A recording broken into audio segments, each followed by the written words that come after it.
अस्सलाम वालेकुम, आप देख रहे हैं प्रोग्राम खबर ये है। मैं हूं शाजिया अकरम। प्रोग्राम में मेरे साथ समी इब्राहिम है और सईद काजी। नाजरीन, नए साल का नया दिन, नए साल की खुशियां आपको मुबारक हों। हमारा जो आज का प्रोग्राम है ये नए साल के हवाले से है। हम आपको बताएंगे कि नया साल सियासत के हवाले से कैसा है, किसने किसको छोड़ा, कौन किसके पास आया, कौन कौन मुजाहिरों में आगे आगे रहा, दहशतगर्दी के वाक़यात कहाँ कहाँ पेश आए। खेल के मैदान की बात करेंगे कि खेल के मैदान में किसने क्या हासिल किया, क्या खोया, क्या पाया। हमारी फिल्म इंडस्ट्री, हमारी ड्रामा इंडस्ट्री कहाँ खड़ी रही। और 2013 नया साल जमहूरियत के लिए पाकिस्तान में अमन व अमान के हवाले से कैसा रहेगा, इस पर हम बात करेंगे। बलूचिस्तान की अगर बात करें तो वहाँ कत्ल गारत का सिलसिला जारी है। सिंध में खसरे की वबा फैली हुई है। पंजाब के मुख्तलिफ शहरों में खांसी का जो शरबत है वो मुख्तलिफ लोगों की जो है वो जान ले रहा है। इसके अलावा जो और मुख्तलिफ जो सियासत के हवाले से जो खबरें होंगी उस हवाले से भी हम आपसे हर तरह की खबर शेयर करेंगे।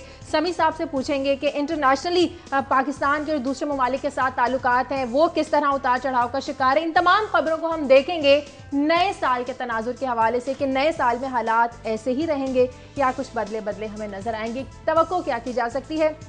रोजाना की तरह हम आज भी आपसे खबरें शेयर करेंगे, लेकिन वो खबरें होंगी नए साल के हवाले से। कुछ एनालिसिस करेंगे हम समी साहब और कायसब। सबसे पहले आप बताएं कि नया साल हमारे लिए कैसा साबित होगा। शाजिया, एक तो नए साल के हवाले से पाकिस्तान को जो इकनॉमिक चैलेंजेस दरपेश हैं उस पर मैं बात करूँगा। और ख़ास तौर पे ये कहा जा रहा है कि एक नई वेव आ सकती है इन्फ्लेशन की, और चूँकि रुपए पे जितना बोझ आ रहा है और जितनी तेज़ी से रुपया गिर रहा है तो ये क्या सूरत हाल होगी। और फिर हमें लोन लेने की ज़रूरत पड़ रही है। जो अगला बजट है, इलेक्शन के बाद बजट आ रहा है, तो वो कैसे हम नंबरदाजबा होंगे इन प्रेशर से। इसके बाद मैं बात करूंगा क्योंकि ये साल बहुत ही एक मार्का खेज था मिडिल ईस्ट के लिए, जहां हमने बड़े रेवोल्यूशन देखे और जो बवअज़ीज़ी से इनकलाब शुरू हुआ था मिडिल ईस्ट में और फिर ये मिस्र तक आया, ट्यूनिस से मिस्र तक आया।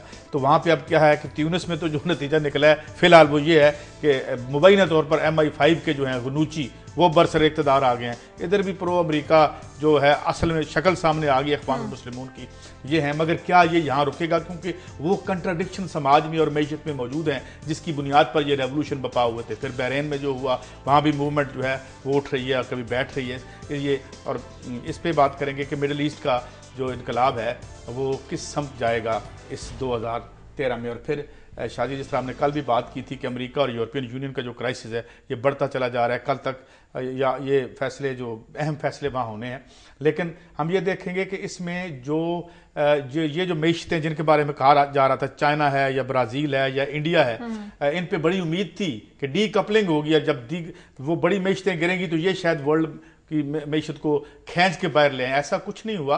और यूरोप का बुरान अब ट्रांसलेट हो रहा है इनटू चाइनीज़ क्राइसिस, क्योंकि चाइना की जो एक्सपोर्ट्स हैं वो गिर रही हैं और उसका ग्रोथ रेट जो है नीचे आ गया 10, 11, 12% ग्रोथ रेट चाहिए चाइना को सिर्फ अपनी जो नई जॉब मार्केट में नौजवान जो आते हैं उनको नौकरियां देने के लिए। अब ये 7-8% के करीब आ गया है। तो इसका क्या पर्सपेक्टिव है। हार्ड लैंडिंग का खतरा है, यानी अगर चाह ये रही है अमेरिकन जो चाइनीज ब्यूरोक्रेसी है कि जरा सॉफ्ट लैंडिंग मैशत को करवा ले, मगर कुछ भी हो सकता है क्योंकि इसके हाथ में अब 50% मैशत इसके हाथ में नहीं है, मार्केट फोर्सेस के हाथ में है। और मार्केट फोर्सेस यूरोप और अमेरिका में जो ऊधम मचा के आई हैं, चाइना में खतरा है कि वहां भी चले देखेंगे 2013 में इसके क्या असरात मुरतब होंगे। शाजिया, मैं जिस पर बात करूंगा वो दहशतगर्दी के खिलाफ जंग। हम गुज़श्ता 9-10 साल से उसमें फंसे हुए हैं और अमेरिका के साथ जो हमारे ताल्लुकात हैं उसकी बुनियाद भी ये रही है। तो एक तो हम इस चीज़ का अहाता करेंगे कि 2012 जो हमारा ये साल गुजरा, ख़राब थे रिलेशनशिप, उसका कुछ जिक्र करेंगे। और फिर अब आने वाले दिनों में वो रिलेशनशिप किस तरफ जा रहे हैं इस पर नज़र डालेंगे, ख़ास तौर पे जबकि वहाँ पे secretary of state John Kerry बन चुके हैं और जो डिफेंस डिपार्टमेंट के सेक्रेटरी हैं वो भी एक रिपब्लिकन चक हैगल, उम्मीद है कि वो बन जाएंगे। तो देखेंगे कि किस नौइयत के ताल्लुकात होंगे पाकिस्तान से। क्या कोई इमदाद जो अमेरिका के अवाम ने पाकिस्तान के अवाम से जिसका वादा किया था वो हमें मिलेगी या नहीं मिलेगी। फिर इसका जिक्र करेंगे कि ये जो एक प्रोसेस है फौजों के विड्रॉल का अफगानिस्तान से, उसकी क्या सूरत बनती हुई नज़र आ रही है। क्या कोई रिकन्सिलिएशन मुमकिन हो सकेगी। ये जो अभी फ्रांस में मुज़ाकरात हुए, उससे पहले टोक्यो में मुज़ाकरात हुए, अब ये बात की जा रही है कि तालिबान को मज़ीद कुछ लोग रिहा किए जाएंगे। तो इस पर ओवरऑल नज़र डालेंगे कि ये जो दहशतगर्दी के खिलाफ जंग है ये किस सिमत में जाएगी और पाकिस्तान के अमेरिका भारत से क्या ताल्लुकात होंगे। और इसके साथ ही क्योंकि आज नए साल का आगाज़ है और ऐलान के मुताबिक आज से भारत मोस्ट फेवरेट नेशन है हमारी तिजारत के लिहाज से, तो उसका देखेंगे कि क्या इम्पैक्ट हमारे यहाँ पड़ सकता है। और फिर जो हमने ईरान के साथ एक एग्रीमेंट किया हुआ है गैस पाइपलाइन का, क्या वो पूरा हम करेंगे या नहीं, या क्योंकि अमेरिका ने कहा है कि वो दियामर भाषा डैम के लिए भी पैसे देगा, तो उस पर हम किस तरफ जाते हैं। और फिर एक ख़ास बात जो है वो हम देखेंगे कि पाकिस्तान 2012 में शदीद तरीके से शिकार रहा तवानाई के बहरान का। अब 2013 में क्या मंसूबे हैं हमारे पास, क्या उन पर हम अमल कर सकते हैं और क्या इस तवानाई के बहरान पर काबू पा सकेंगे या नहीं। और फिर आखिर में जिक्र करेंगे उन बड़े बड़े नामों का जो पिछले 5-7 साल से पाकिस्तान की सियासत पर छाए हुए हैं, लेकिन 2013 जिसमें सदर जरदारी शामिल हैं, जनरल इशफाक परवेज़ कियानी शामिल हैं और चीफ जस्टिस इफ्तिखार मोहम्मद चौधरी शामिल हैं, उनकी जो मुद्दत मुलाजमत है वो ख़त्म हो रही है। क्या मंजरनामा इसके बाद बनेगा, इस पर नजर डालें। सही। और मैं खास तौर पर बता दूं कि इस्लामाबाद और रावलपिंडी के शहरियों के लिए, वहाँ के लोगों के लिए रोज़नामा दुनिया आपके लिए एक तोहफा लेकर आ रहा है। लाहौर, फैसलाबाद, गुजरांवाला और कराची में कामयाब अशात के पास आज पहुंचेगा, आज बाकायदा आपके दहलीज पर पहुंचेगा रोज़नामा दुनिया। इस पर भी बात करेंगे एक ब्रेक के बाद। बल्कि पहुंच चुका है।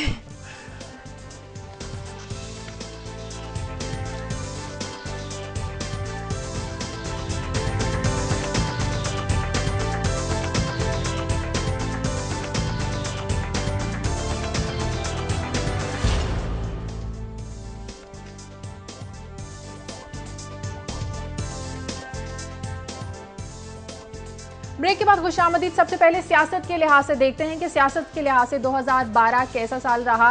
काफ़ी ज़्यादा सियासी हलचल देखी गई। अगर मुख्तलिफ पार्टियों के लिहाज से समी साहब बात की जाए, मुस्लिम लीग नून के लिए ओवरऑल अगर एनालिसिस किया जाए, हमने रिपोर्ट्स पे इस पर बनाई कि नून के लिए काफ़ी अच्छा साल रहा। उनमें काफ़ी ज़्यादा सियासी कदावर शख्सियात शामिल हुई, ज़िमनी इंतखाबात में उनको कामयाबी मिली। पीपल्स पार्टी की अगर बात की जाए, उनके लिए मिला जुला रहा।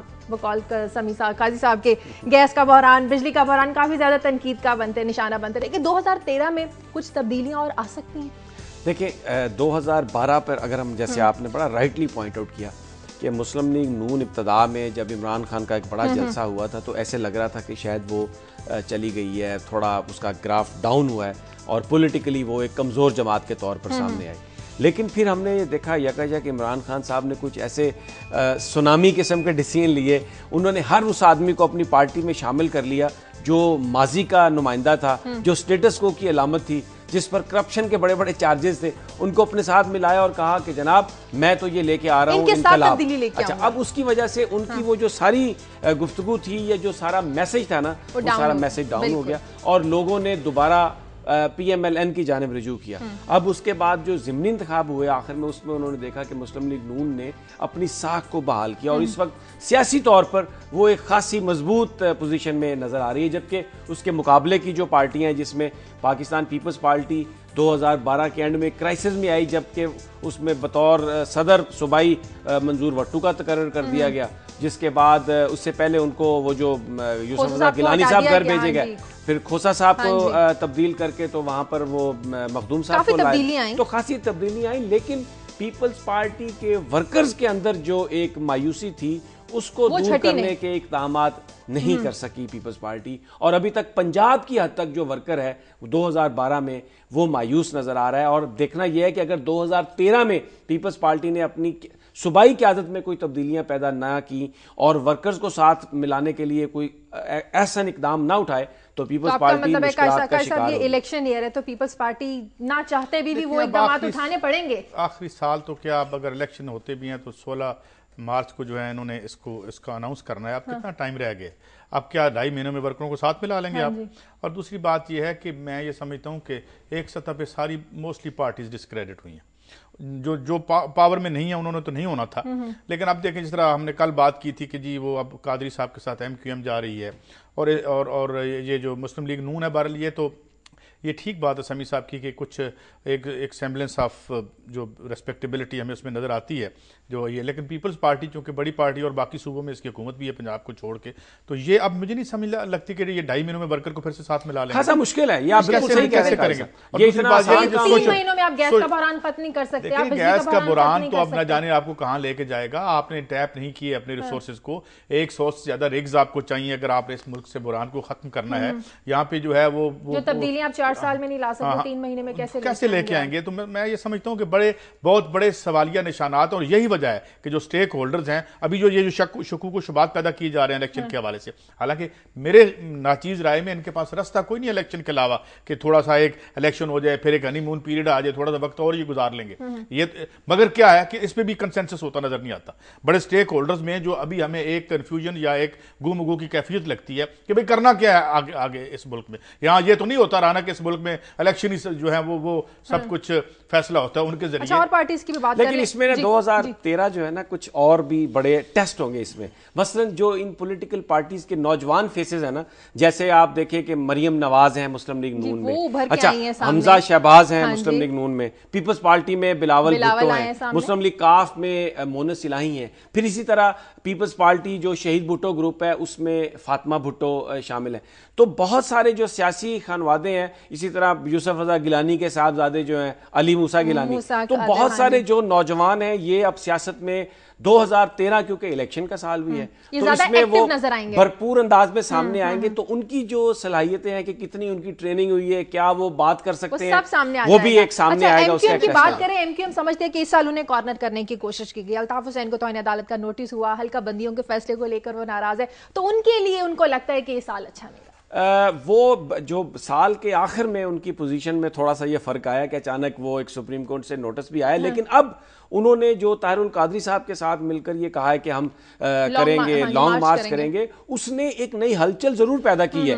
और ये मैं अर्ज करूं कि ये इलेक्शन एक रोकने की बाज लोग इसे कोशिश करार दे रहे हैं कि इससे जो एजेंडा पेश किया ताहिरुल कादरी साहब ने वो इतनी जल्दी पूरा भी नहीं हो सकता। और वो कहते हैं कि जी आप बिल्कुल अगर इस एजेंडे को पूरा करने में अगर इंतखाबात में ताखीर होती है तो आप कर सकते हैं, क्योंकि उनका यह कहना है कि article 254 of the constitution permits that. लेकिन ऐसा न होगा नहीं शाजिया, इसलिए कि लोग जो हैं वो बिल्कुल तमाम जो पॉलिटिकल पार्टीज हैं वो इस बात पर हमें नजर आ रही हैं, बजिद नजर आ रही हैं कि इलेक्शन होंगे और होने भी चाहिए, क्योंकि अगर इलेक्शन ना हुए तो ये जमहूरियत के लिए एक बहुत बड़ा एक उसको धचका होगा। बहस चलेगी केयर टेकर सेटअप के लिए का साहब, वो तो जाहिर है इनकी अपनी दो पार्टियां बड़ी जो हैं वो कुछ ना कुछ उनका कंसेंसस हो जाएगा। हालांकि आसान नहीं है, लेकिन बात यह है कि मैं ये अर्ज करता हूँ कि मैंने जहाँ एक तरफ ये कहा कि इनके पास रास्ता कोई नहीं है इलेक्शन के अलावा, दूसरी तरफ सीरियस कोई एफर्ट्स या कोई मंशूरी सियासत के बगैर इलेक्शन भी कोई एक जो है नॉन इशू बना के रख दिया इन्होंने। भाई इलेक्शन जो है अगर हल रोक नहीं सकते, भले रोकना चाहिए भी नहीं, मगर रुकना चाहिए भी नहीं, लेकिन मसला यह है कि ये चला के किधर लेके जाएंगे ना, जो आप आए थे देखें, आप इलेक्शन के जरिए परवेज मुशर्रफ हाइट ऑफ अनपॉपुलैरिटी पे थे जिस वक्त वो बाहर गए, जिस वक्त ये अंदर आए डिक्टेटर थे यार, डिक्टेटर थे या कोई थे। अब मैं आपको बताऊं वो डिक्टेटर थे ना, आप डिक्टेटर और डेमोक्रेसी में कंपैरिजन करते हैं। आप मसीहा नजर आ रहे हैं लोगों को। आप अगर आपके कभी भी मसीहा नजर नहीं आए और ना थे मसीहा, आज अगर आपने बना दिए ना, लेकिन आज लोग पहले भी नजर आ रहे हैं और अब भी नजर आ रहे हैं। आपने कार्टल्स के पीछे खड़े होके उनके सर पे हाथ रख के उनको मसीहा आपने बना दिया है। लेकिन आज बात क्या है, ये जरूर याद करते हैं आप उनकी तारीफ करने की कोशिश कर रहे हैं, वो डिक्टेटर है, उनकी कोई गुंजाइश नहीं है। उन्हें अगर आप में थी जान तो सेक्शन 6 ऑफ द आइन के तहत उन्हें रोक के सजा देते, यहां से आपने सलूट देके आपने भेजा, हमने नहीं भेजा। मेरी बात सुनिए, मेरी बात नहीं, मैं ये अर्ज कर रहा हूं कि इलेक्शन के अलावा कोई हल नहीं और इलेक्शन होना भी चाहिए। मगर ये जो ये बिलावल साहब आ गए हैं, मुनस साहब आ गए, क्या से फर्क पड़ेगा? पैकेज को बदल जाएगा, कोई यहाँ रोटी मिलनी शुरू हो जाएगी, यहाँ पे आपके जो है रोजगार शुरू हो जाएगा। ये इस बेसिकली याद जरूर करते हैं ना, ये इतना बिजली का बयान था, ये सिर्फ देखिए मैं कल भी हमने अपने प्रोग्राम में एक बात की थी, जिसमें हमने शाहिद अफरीदी का क्लिप चलाया था और ये कहा था कि पाकिस्तान में जो सहाफत है उसके अंदर भी खुद एहतसाबी की जरूरत है। ये सिर्फ पाकिस्तान ही है जहां आज भी आप प्रोग्राम कर सकते हैं कि क्या जमहूरियत बेहतर थी या डिक्टेटरशिप बेहतर थी। एक बात करने दें मुझे एक और ये भी इसी मुल्क में ही है कि यहाँ पर आप ये भी बात कर लेते हैं कि पाकिस्तान रहेगा या नहीं रहेगा। दुनिया के ममालिक में जमहूरियत है, मीडिया डेवलप्ड है, वहां पर इस तरह की बहस की गुंजाइश ही नहीं होती। ये सिर्फ इनको और ये जमहूरियत की वजह से ये सब कुछ कर रहे हैं। इतनी इजाजत ली है कि इस एक खौफनाक किस्म की माशी डिक्टेटरशिप जिसमें बच्चे बच्चे को रोटी और आपने पोलियो के कतरे से महरूम कर दिया है, खुदा का वास्ता इसका नाम बदल लो। जिसमें आपको एक ऐसी दुनिया में रहते हो जहां करोड़ों रुपए की जो है गाड़ियों पे फिरते हैं आप, और उधर आदमी रात की रोटी से, तो ये कौन सी जमहूरियत है? ये क्या सबक दे रहे हैं? उसी डिक्टेटर क्या सबक दे रहे हैं? जिनको एमएमए के रूप में यहां पर बचाता रहा, जिनको उसने ताकतवर मॉन्स्टर बनाया, ये सारी मजहबी तंजीमें जो बच्चों को पोलियो के कतरे नहीं पिलाने देती, उसी डिक्टेटर की पैदावार है। जिस डिक्टेटर को आप मसीहा बना के पेश कर रहे हैं, आप उठा के घूम रहे अमेरिका बहादुर, ये उसने बनाई यहाँ पे, यहाँ की रियासत के साथ मिलके, उसका नाम भी लें। तो अपनी और इस अवाम पे नाम लेना, किसका? अमेरिका ने ऊपर से आके बना दिया। आपकी रियासत के हिस्सों उसका नाम लेना, आप अमेरिका का नाम ले पहले। मैं तो कहता हूं क्या नहीं बनाया? क्या वो क्रिमिनल नहीं है, मुजरिम नहीं है हमारा? बिल्कुल मुजरिम है, बिल्कुल जो उसके साथ यहाँ शामिल थे वो भी मुजरिम है। लेकिन आप मुशर्रफ को मसीहा ना बनाएं, आप इन एजेंसीज को मसीहा ना बनाएं, और आप ये जो गुर्बत के नाम पर जमहूरियत को जर्नैलों करने की कोशिश ना करें। जर्नैलों से मिलकर ये पाकिस्तान में इजाजत लेके आते हैं और हमें कहते हैं हम मसीहा बना रहे हैं। उनके साथ ये डीलें करते हैं, उसके बाद उन्हें गार्ड ऑफ ऑनर देके यहां से भेजते हैं और बाद में 2 नंबर वो जो वारंट भेज देते हैं। चलिए सारी बहस हम सामिया की तरफ ले जाते हैं। मारूफ एस्ट्रोलॉजिस्ट, बड़े अफसोस की बात है, डील करके आने वाले कत्ल हो गए, ये बैठे तकरीर कर रहे हैं और इल्जाम उन पे लगा रहे हैं। वो डील करके कैसी डील करते हैं, उनके साथ यही होता है। सामिया अस्सलाम वालेकुम। डील भी बिट्रेयल थी, डील भी बिट्रेयल थी। आपके नजदीक तो हर्षा बिट्रेल है। सलाम दाश, मेरी आवाज कहाँ आएगी? नहीं, मैंने चुप करा दी। मैंने कहा मैं सामिया से मुझे बात करने दे। सामिया, नया साल मुबारक और नए साल की खुशियां मुबारक हो। कैसी हैं आप? मेरी तरफ से आप सबको, स्पेशली दुनिया टीवी को बहुत बहुत नया साल मुबारक हो। Thank you. सामिया, हमारे यहाँ बहस चल रही है कि 2012 सियासत के लिहाज से कैसा रहा, अब ये 2013 इलेक्शन ईयर है, इलेक्शन होने हैं, लोग तब्दीली चाहते हैं। जरा बताइए 2013 हमारी आवाम के लिए, हमारे सियासतदानों के लिए, हमारी जमहूरियत के लिए, अमन अमान के लिहाज से कैसा रहेगा?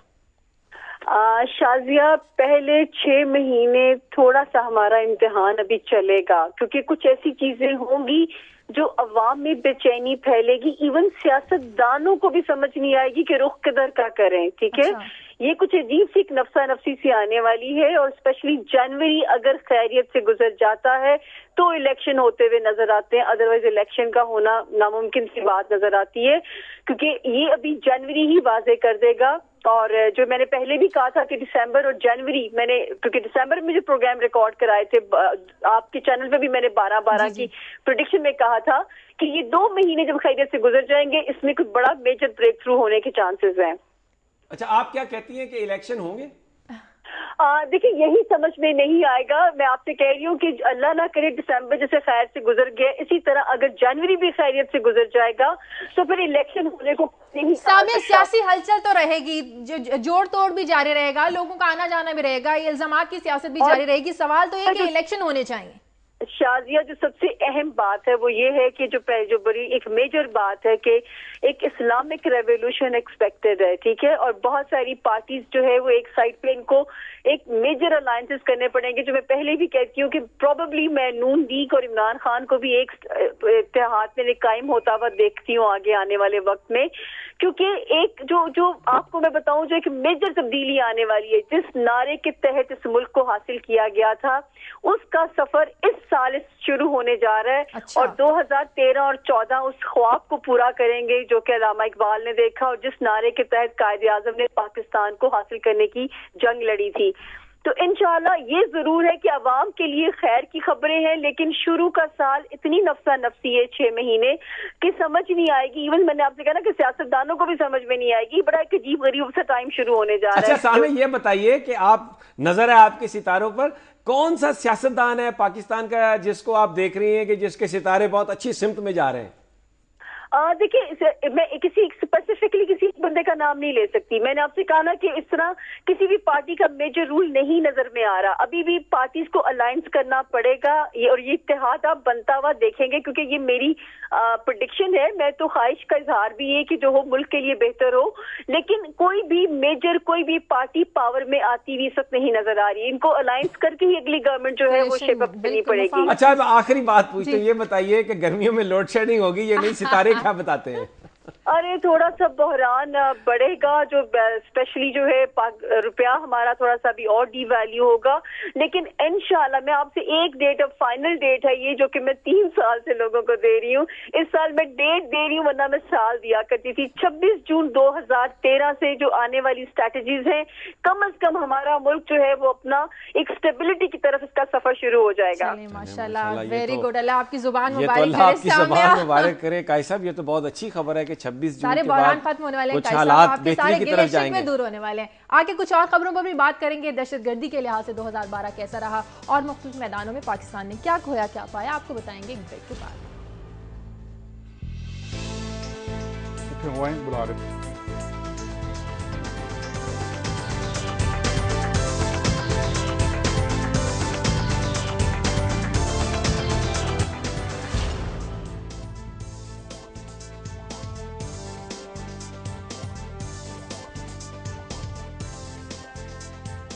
ब्रेक के बाद खुशामदीद। 2012 में दहशतगर्दी ने बहुत से मासूम अफराद की जानें ली। कभी हमारी सिक्योरिटी फोर्सेस पर हमले, बलूचिस्तान में टारगेट किलिंग, कराची में टारगेट किलिंग और आम शहरियों को इस तरह से निशाना बनाया जाना। काई साहब, 2012 में कराची के जो हालात थे, शायद इससे पहले कभी इतने खौफनाक हालात, खतरनाक किस्म के हालात रहे हों। यकीनन अब हमें 2013 में अपनी पॉलिसीज़ को बदलना होगा। तमाम सियासी पार्टियों को इस एक प्लेटफॉर्म पर मुत्तहद होना होगा कि टारगेट किलिंग का जो अजाब है इससे हमारी जान छूट सके। देखें, कोई इजी सोल्यूशन अब कराची के नहीं रहे। उसकी वजह यह है कि कराची में जो ये बत्ताखोरी है, इसकी ना एक आगे से एंटरप्राइजेज खुल गई हैं और उसके बाद जो लॉ एनफोर्समेंट जो है वो इनएडिक्वेट है, पॉलिटिकल विल नहीं है। फिर पॉलिटिक्स और इसका नेक्सस बयान किया जाता है। कभी हमें हाई कोर्ट में ये बयान दिया जाता है जी कि पॉलिटिक्स का और इस सारे लॉ एंड ऑर्डर का आपस में नेक्सस है। तो अब ये क्या होगा? इसका मतलब ये है कि जिन्होंने रिप्रेजेंट करना है अवाम को, उनके मसाइल को हल करना है, उन्हें निजात दिलानी है, तो वो इसका मतलब है कि वो जो इन प्लेस हैं पॉलिटिकल स्ट्रक्चर्स, एडमिनिस्ट्रेटिव स्ट्रक्चर्स, वो इनएडिक्वेट हैं, जो तारीख और वक्त साबित करा। और ना सिर्फ इनएडिक्वेट है बल्कि वक्त के साथ जो ज़ुबान बढ़ रही है, तू हमें ग्रिप थोड़ी बहुत जो है भी एडमिनिस्ट्रेशन की, वो लूजन होती नजर आती है। और बलूचिस्तान, तो इसलिए I don't think there are any easy solution. लेकिन बलूचिस्तान के अच्छा, हालात इसमें शाजिया जो इन्होंने बड़ा कराची के हवाले से जो बात की, बिल्कुल सही बात की है। लेकिन एक और नया फैक्टर शामिल हो गया आप, जिसको बहुत सारे लोग नहीं मानते, लेकिन वो है जो मिलिटेंट वहाँ पर ऑर्गेनाइजेशंस हैं, ख़ास तौर पर जिन पर पाबंदी लगाई गई थी, उनका आप कोई भी नाम रख लें, वो अब शहर में बहुत ज़्यादा उनकी पॉकेट्स बन गई हैं और वो भी उस कारोबार में शामिल हो गए हैं जो पहले भत्ता लेने का कारोबार था।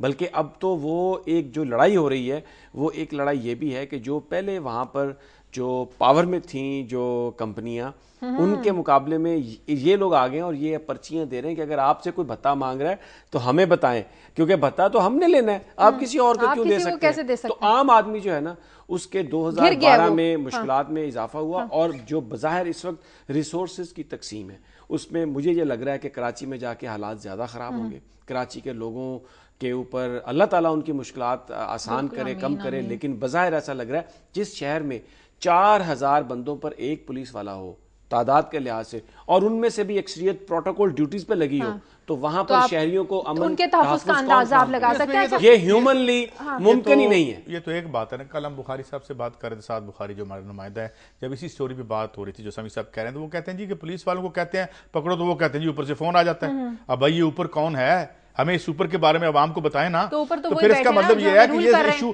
इशू सिर्फ एक सिपाही और 4000 की रेशो का वो भी इशू है यकीनन, लेकिन इससे बढ़कर भी है। समी साहब, बलूचिस्तान को कैसे हम भूलें कि वहाँ की हुकूमत को गैर आईनी करार दे दिया गया सिर्फ ऐसे हालात। कल मैंने आपको बताया था कि जब धमाका हुआ मस्तोंग में, बस जो ज़ायरीन की बस और उसके अलावा हमारे जो सिक्योरिटी एहलकारों को कत्ल किया गया, तो बैन की मून साहब ने बयान दे दिया। बलूचिस्तान, मैं ये अर्ज कर रहा हूँ कि आने वाले दिनों में हालात तो ख़राब हैं क्योंकि हमने खुद उसको ठीक नहीं किया, लेकिन आने वाले दिनों में जो बैरूनी कुव्वतें उस पर नज़र लगाए बैठी हैं, जैसे काजी साहब कहते हैं, उसके जो ज़मीन के अंदर जो उसके सारे सोर्सेज हैं, उसके रिसोर्सेज हैं, जो सारे जो उसके अंदर खजाने अल्लाह ताला ने वसाइल जो हमें दिए, वो जो वसाइल दिए उन पर नज़र है सबकी। हाँ। और इसलिए वो जो हाथ है बैनुल अक़वामी हाथ, तो फिर हम ये भी कहते हैं कि दहशतगर्दी जो वहां पर हो रही है इसमें भी बैरूनी हाथ है। नहीं, वो एक हाथ उसमें, देखिए मैं आपको सबसे बड़ी जो प्रॉब्लम है बलूचिस्तान की, उसके जिम्मेदार हम खुद हैं। वहां पर आपने जो वसाइल की तकसीम है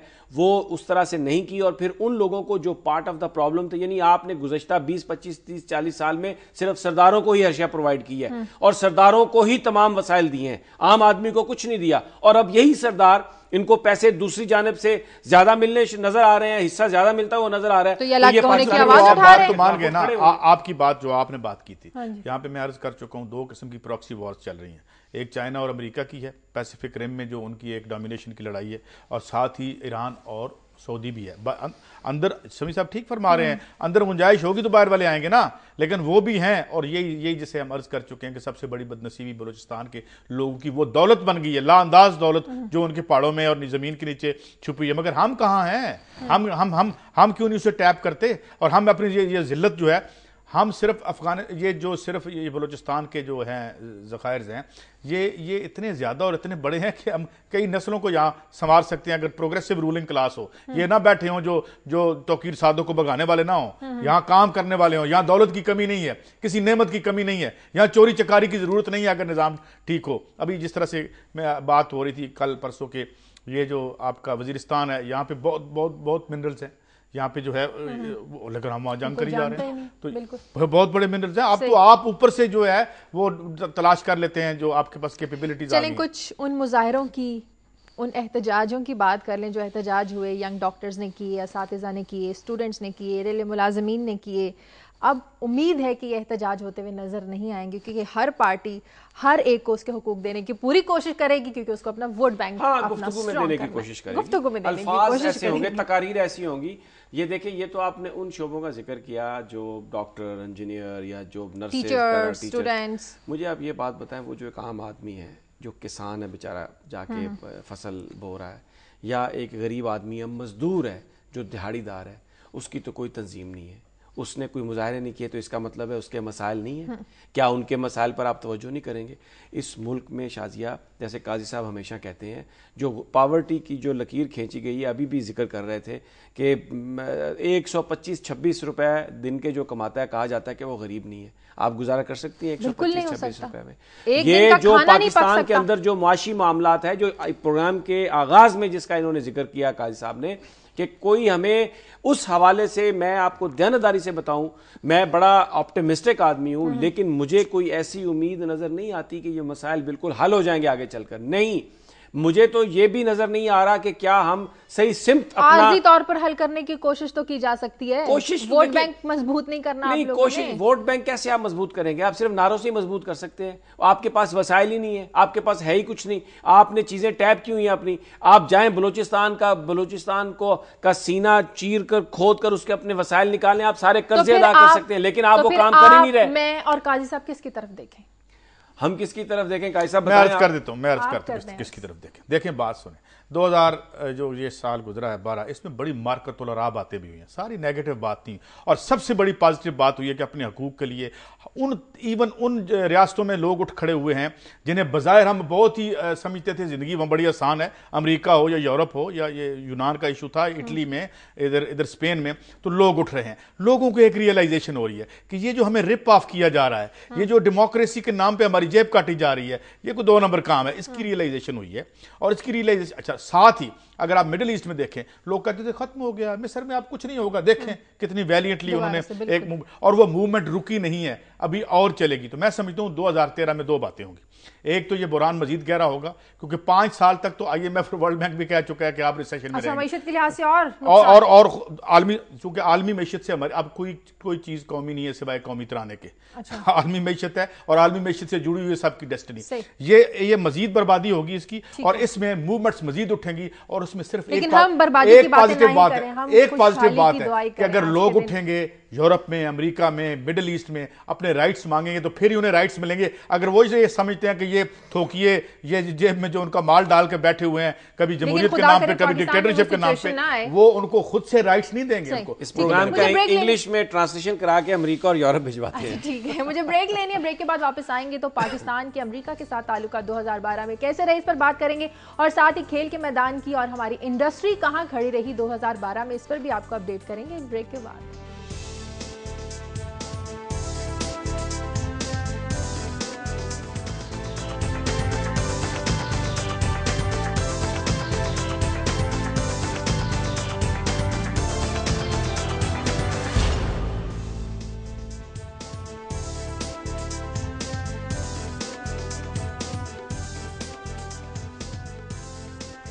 ब्रेक के बाद खुशामदीद। साल 2012 में पाक अमेरिका ताल्लुकात, नेटो सप्लाई का खुलना, सलाला हमले पर अमेरिका का माफी मांगना, ड्रोन हमले जारी रहना, ये क्या 2013 में भी पाकिस्तान और अमेरिका के ताल्लुकात इसी तरह उतार चढ़ाव का शिकार रहेंगे? अच्छा शाजिया, मैं बिल्कुल बात करूंगा पाक अमेरिका ताल्लुकात पर, लेकिन इससे पहले जो एक और बड़ा मामला 2012 में गर्म रहा और आगे चलकर 2013 में भी, अगरचे सायमा साहबा ने कहा है कि वो 26 जून के बाद लोड शेडिंग में कमी देखती हैं, लेकिन मुझे ये लग रहा है कि बज़ाहिर ये जो लोड शेडिंग का मामला है ये एक बहुत बड़ा इशू होगा, क्योंकि इसका ताल्लुक पाकिस्तान में गुर्बत के खात्मे से है, पाकिस्तान में रोज़गार से है, पाकिस्तान में लॉ एंड ऑर्डर से है, पाकिस्तान की पूरी तरक्की, पाकिस्तान का पूरा मुस्तकबिल हमारी तवानाई पर उसका इन्हिसार है और हमें उसकी शदीद कमी है। अब कायद साहब, मैं कुछ थोड़ा सा वो देख रहा था जब डाटा, तो कितने ही अफसोस की एक बात मुझे सामने आई कि हम कोयला जो है 7वां मुल्क है दुनिया में जिसके पास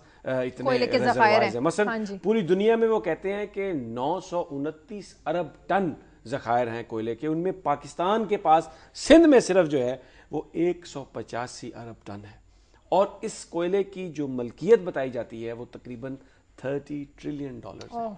$30 ट्रिलियन। और अगर वो आप देखें इसको कि ये कितना इक्विवेलेंट है, वो कहते हैं 400 अरब बैरल तेल के इक्विवेलेंट है ये। अच्छा। और हमारी जो तवानाई है, जो हमारी बिजली है, अगर हम इसे कोल से पैदा कर लें तो बहुत ज्यादा अगले 100 साल तक हम बिल्कुल अपना सेल्फ डिपेंडेंट है, हमें किसी चीज की कोई जरूरत नहीं है, लेकिन हम उन रिसोर्सेज को एक्सप्लोर नहीं कर रहे। जो पाक अमेरिका ताल्लुकात हैं या बैरूनी दुनिया के साथ हमारे जो ताल्लुकात हैं वो निहायत अहम है इस हवाले से भी, क्योंकि हमारे पास वो टेक्नोलॉजी नहीं है गैसिफिकेशन की। डॉक्टर समर मुबारकमंद साहब ने ज़रूर क्लेम किया था, लेकिन वो सही भी होगी, लेकिन क्योंकि इंटरनेशनली उसको एक सेफ टेक्नोलॉजी नहीं समझा जाता तो उसमें इन्वेस्टमेंट नहीं आ सकती। अब अमेरिका के साथ जो ताल्लुकात हैं पीछे 2012 तो बहुत अप्स एंड डाउन आते हैं, लेकिन इस वक्त सूरत हाल ये है कि क्योंकि it's beginning of the end game, वहां से जो ट्रुप्स विड्रॉल है वो शुरू होने वाला है, और सेक्रेटरी ऑफ स्टेट के ओहदे पर जॉन कैरी को इसलिए लगाया गया कि पिछले 2 साल में डोमिनेट किया पेंटागन ने, CIA ने वहाँ की पॉलिसी पर, इस खत्ते की पॉलिसी पर, क्योंकि लड़ाई मार कुटाई का प्रोग्राम था, भरपूर बशीरा जट जो था वो एक्शन में था और लोगों के सर कलम किए जा रहे थे, भले ड्रोन से या भले गोलियों से। अब डिप्लोमेसी की जरूरत है क्योंकि वहां से निकलना है, तो उस अफगानिस्तान से, तो उस डिप्लोमेसी के लिए सेक्रेटरी ऑफ स्टेट आए जॉन कैरी, और दूसरे जिस साहब को सेक्रेटरी डिफेंस लगाया जा रहा है चक हेगल, वो भी वो शख्स हैं जिन्होंने अफगानिस्तान जब इराक पर हमला हुआ तो वो वाहिद सेनेटर थे, उन्होंने उसके खिलाफ वोट किया। तो पाकिस्तान के लिए भी ये लोग अच्छे साबित हैं। ये अच्छे साबित, देखें, क्योंकि अमेरिका की अब ये तरजीह बन गई है कि उसने यहां से निकलना है, तो हमारे लिए अच्छी खबर यह है कि अगर ये यहां से निकल जाएंगे तो बाद का जो मंजरनामा है वो मकामी तौर पर तय किया जाएगा, तो उसमें जो एक एंटी अमेरिकन सेंटिमेंट है या जो बैरूनी फौज पर हमले हो रहे हैं उसमें कमी होगी, और अगर हम अपनी पॉलिसीज को बनाने की कोशिश करेंगे तो उससे अमन का जो क्याम है वो मुमकिन हो सकेगा। ये एक अच्छी खबर है। वो तो अपने मफादात के तहत यहां से जा रहे हैं, लेकिन सूरत हाल ऐसी है कि हम उसके बेनिफिशियरी बन सकते हैं। मैं ये एक आखिरी बात करता हूं, मैं ये देखता हूं कि आने वाले दिनों में अमेरिका और पाकिस्तान के ताल्लुकात बेहतर होंगे, इसलिए कि अब अमेरिका को पाकिस्तान की जरूरत है, पाकिस्तान की फौज की पहले से ज्यादा जरूरत है, क्योंकि रिकंसिलिएशन प्रोसेस में और इन ताल्लुकात का फायदा हम उठा सकते हैं अगर हम अमेरिकन इन्वेस्टमेंट ले आए, क्योंकि बायलैटरल इन्वेस्टमेंट ट्रीटी भी दोनों ममालिक के दरमियान साइन होने वाली है, जिसमें कोल जो है अगर हम उसको निकाल लें, एक्सप्लोर कर लें, तो हम पावर का जो क्राइसिस है उससे हम ओवरकम कर सकते हैं। मेरा नहीं ख्याल, देखिए बात यह है कि आपकी ये जो है ना इन्वेस्टमेंट, जिसे बड़ा अमृत धारा हम समझते हैं, ये भी रिसेंटली अब ये बात सामने आई है कि $1 जो इन्वेस्टमेंट के नाम पे भेजा जाता है $14 वापस लेके जाते हैं। यूं खून चूसते हैं वो। यहाँ पे इन्वेस्टमेंट आई है ना, बाहर हम एक्सपोर्ट करते हैं, क्या हाल है, फैक्ट्री में आग लग रही है। बात ये नहीं है, बात ये है कि अगर आप आज़ाद हो जाएं और आपकी आज़ाद माशी और खारजा पॉलिसी आज़ाद बना लें आप, तो फिर तो आपको गुलाम कोई नहीं रख सकता ना। जहाँ पे समी साहब कह रहे हैं $30 ट्रिलियन, पता है आपको कितने होते हैं? 2 अमरीकी मैशतों के बराबर है $30 ट्रिलियन जो है। जो दुनिया है तारीख आलम की सबसे अमीर और आज की दुनिया की सबसे अमीर रियासत है। ये अलग बात के बेकारी बना दी है। चंद वहाँ पे जो 200-250 जो बंदे बैठे हुए वहाँ पे वो खा पी गए हैं और रियासत को समझ नहीं आ रही कर्जा कैसे उतारना है। अब बात मैं अर्ज ये कर रहा हूँ कि देखें, आपको प्रोग्रेसिव पॉलिसीज के लिए प्रोग्रेसिव माइंड चाहिए। आपको कोई प्रोडक्ट बनाने वाले या सोचने वाले के माइंड से बड़ी नहीं होती। इनको समझ नहीं आती। यहां से ये इनकी सोच देखे ना, बात ये कौन करेगा? ये तो कोई प्रोग्रेसिव माइंड करेगा ना। प्रोग्रेसिव तो क्या आपके इस पॉलिटिकल होराइजन पे कोई प्रोग्रेसिव माइंड नजर आ रहे हैं? ये तो अपने 1 इंच से आगे देख नहीं सकते। तो मेरे ख्याल में जो 2013 है वो बेसिकली इसी एक, मैं अगर ये कहूं कि एक दर्द जे का साल होगा कि लोग एक नए अहद के जन्म की बात हो रही है वहां पे। और नए अहद का जन्म कहां है? गलियों, खेतों और खलियानों से होगा। और उसका आगाज हमें एक तो यूरोप में भी नजर आता है। और आजादी नहीं मिलेगी, ये इन्वेस्टमेंट लेके आएंगे। ये इनकी इन्वेस्टमेंट का मतलब ही होता है हमारे पांव में बेड़ियां डाल दो। ये इन्वेस्टमेंट करने ये हमें आजाद पॉलिसियां नहीं बनाने देते। ये हमें IMF, वर्ल्ड बैंक बताते हैं आपने मैशियत कैसे चलानी है। वहां डबल नौकरी वाले होते हैं जिनकी आधी नौकरी उधर होती है और यहाँ वो वजीर खजाना होते हैं। इसका मतलब हमारी मजबूरी है। मैं ये कह रहा हूं कि आपके पूरी तारीख में सिवाय डॉक्टर मुबशर हसन के एक भी ऐसा वजीर खजाना नहीं आया जो उधर भी मुलाजिम ना हो और इधर भी मुलाजिम हो। तो आप जब फिर अगर या तो आप उनके मफाद की आबियारी कर सकते हैं या इस मुल्क के मफाद की कर सकते हैं। तो मेरे ख्याल में दुनिया में मिसालें मौजूद हैं। मलेशिया की मिसाल मौजूद है, कोरिया है, थाईलैंड है, वहां पर इन्वेस्टमेंट्स आई हैं, लेकिन इसके बावजूद उन्होंने जो पॉलिसीज थी वो अपने मफादात के तहत रखी है और उसके वो बेनिफिशियरी हैं, वो बड़ी इकोनॉमीज बन गए। तो हमारे यहाँ भी अगर हम उस टेक्नोलॉजी का इस्तेमाल करें, क्योंकि हमारे पास तो टेक्नोलॉजी है नहीं। नॉर्थ कोरिया की वजह से जितनी इन्वेस्टमेंट कोरिया में अमेरिका ने की है, तो उसने 2-3 जजीरों को डेवलप किया। यहाँ पे हांगकांग को किया, ताइवान को किया। उसकी मखसूस वजूहत थी। 7 इनकलाब हुए थे। उधर नॉर्थ कोरिया बैठा हुआ था। अगर कोल्ड वार के पस मंजर में देखें, पूरे अफ्रीका के कॉन्टिनेंट को इतनी इमदाद और पैसे नहीं मिले पूरे इस पिछले आयत में जितने सिर्फ नॉर्थ कोरिया को मिले हैं। और अगर हम इसकी इन्वेस्टमेंट को सी ऑफ ह्यूमैनिटी जो एशिया में बैठा हुआ है, तो हमें टाइनी ताइवान नजर आ जाएगा, हांगकांग नजर आ जाएगा और साथ मिजरी और जिल्लत की कैसी तवील दास्तान हमें नजर आती है। लिहाजा ये मॉडल तारीख में सिर्फ यहां ही नहीं पिटा, खुद अपने उनके घर में पिट गया। जिसकी ये फिस्कल, अच्छा आप कहते हैं कि अब इन्वेस्टमेंट नहीं आनी चाहिए, कोल मत निकालें, हमारे मफाद पे आनी चाहिए। ये 30 ट्रिलियन हमारे मफाद से इसका कहने का मतलब हमारे ऐसे नहीं आनी चाहिए। हमारे पास तो टेक्नोलॉजी नहीं है। किसने अब जिसके पास टेक्नोलॉजी है, शमी साहब किसने कह दिया? यहाँ रिकॉर्डिंग जो है, यहाँ के लोग कहते हैं, मैंने खुद किया, लोगों को इंटरव्यू कर सकते हैं। AQ खान साहब से बात हुई, उन्होंने कहा कि ये टेक्नोलॉजी डॉक्टर समर मुबारक खान से भी तो बात हुई है ही नहीं है। डॉक्टर समर मुबारक खान से वो कहते हैं मेरी बात हुई सेक्रेटरी मिनरल से, दावा किया था। सेक्रेटरी मिनरल से मेरी बात हुई। सेक्रेटरी मिनरल जो बलूचिस्तान में रहे, उन्होंने कहा हम निकाल सकते हैं। ये तो इकोनॉमिक हिटमैन जो किताब आप यार पाकिस्तान के पल्ले में रख के पढ़ते रहते हैं, आप करने नहीं देते। उसकी क्या वजह है? जिस दिन हम माशी तौर पे आजाद हो जाएं, फिर हम पे कोई ड्रोन मार सकता है? फिर ये हमें बावर करवाते हैं प्रोपेगेंडे के जरिए कि नहीं, गुलाम रहना तुम्हारी तकदीर है, तुम्हारी ये आपका जोश अपनी जगह पे नहीं, ये ना करें। निकला है, अगर बोलीविया निकल गया है इस गुलामी से, तो हम क्यों नहीं निकल सकते? थोड़ी सी हम बात करें, प्रोग्राम का वक्त खत्म हो गया है, खत्म हो रहा है। लेकिन काजी साहब क्योंकि बात ऐसी कर देते हैं ना, फिर उससे बजाय इंफॉर्मेशन के कंफ्यूजन ना फैल जाए। मैं ये कर रहा हूं, डॉक्टर समर महमूद मुबारक साहब ने ये कहा कि जनाब मैं ये कोल से ये गैसिफिकेशन मैं कर सकता हूं, हम निकाल सकते हैं। नहीं हुई टेक्नोलॉजी, नहीं हुई क्योंकि आपने पैसे रोक लिए। इसलिए वो उसके जो पैसे रोक लिए थे, वो कायम अली शाह साहब क्योंकि साइंसदान है, कायम अली शाह साहब साइंसदान है, उन्होंने पैसे रोक लिए उनके। कोई इंडिपेंडेंट कमिशन बना। मीडिया का ये भी काम होता है कि सच बात बताए। हमारे अंदर भी कोई सच क्या बात है? आपने पैसे नहीं रोके उनको, कल टीवी पे ले आते हैं, उन्होंने पैसे नहीं रोके। बिल्कुल खत्म हो गया। ये आप क्यों हमें बताते हैं कि सिर्फ अमेरिका हमारा मसीह है, जबकि उसकी वजह से बच्चा यहाँ अजाब में है? आप हमें ये क्यों बावर कराना चाहते हैं कि हमारी निजात अमरीका बहादुर करेगा, जबकि यहाँ कोल्ड वार में उसने हमें मारा, ड्रोन से हमें मार रहा है। अमेरिकन फोबिया आपको हुआ, आप समझते हैं वो मसीह हैं आपके, यहाँ जिंदगी अजाब में डाली उन्होंने। सभी साहब प्रोग्राम का खत्म हो गया, थोड़ी सी एंटरटेनमेंट और स्पोर्ट्स पे भी बात कर लें। एंटरटेनमेंट के लिहाज से, फिल्म इंडस्ट्री के लिहाज से ये साल पाकिस्तान के लिए, पाकिस्तानी इंडस्ट्री के लिए कुछ अच्छा साबित नहीं हुआ। कोई फिल्म नहीं बन सकी, एक्टर एक्ट्रेसेस के लिहाज से भी किसी को उस तरह बूम नहीं मिल सका, किसी की कोई फिल्म, ज़ाहिर फिल्म ही नहीं बनी तो फिल्म हिट क्या होनी थी। मीरा की मंगनी हुई, मीरा की मंगनी टूट गई।